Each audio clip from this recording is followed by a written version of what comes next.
The outsider, the fact-free election. Definitely it's been a year of a lot of voter anger, and at least on the Democratic side, there's been a lot of progressive shade thrown at how the Democratic Party picks its nominee. I'm talking about superdelegates. Let's talk about this. Joining me now, Louis Miranda. He's the communications director for the Democratic National Committee and a former advisor to President Obama. So you've heard these complaints about superdelegates. I know that they've been there since the 80s. 84.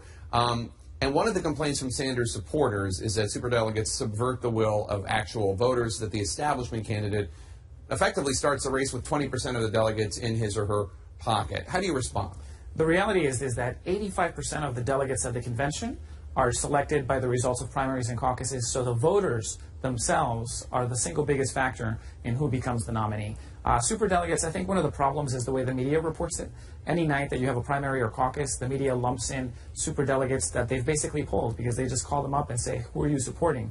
They don't actually vote until the convention, and so they shouldn't be included in any count on primary or caucus night, because the only thing you're picking on primary and caucus nights are the pledged delegates based on the vote. But what about when we do our totals? You think it's okay to include? Not yet, because they're not actually voting, and they're likely to change their minds. You look at 2008, and what happened then was there was all this assumption about what superdelegates were going to do, and many of them did change their mind before the convention, and it shifted the results in the end. But to be clear, the superdelegates have never actually determined who the nominee is since 1984 when they were created, and after 2008, they were actually reduced from 20% to just 15%.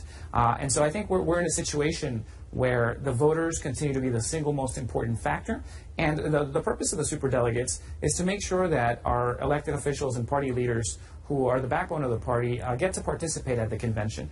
But it's also good to have them in a separate category because regular folks can run to be delegates at the convention. So you'll see in 2008 we had a 17-year-old who got elected as a pledged delegate who would have never had that chance if he was running against his member of Congress. So it's a way that we do it to make sure that we also have diversity at our convention, because we want the convention floor to look like the rest of the country. Very interesting.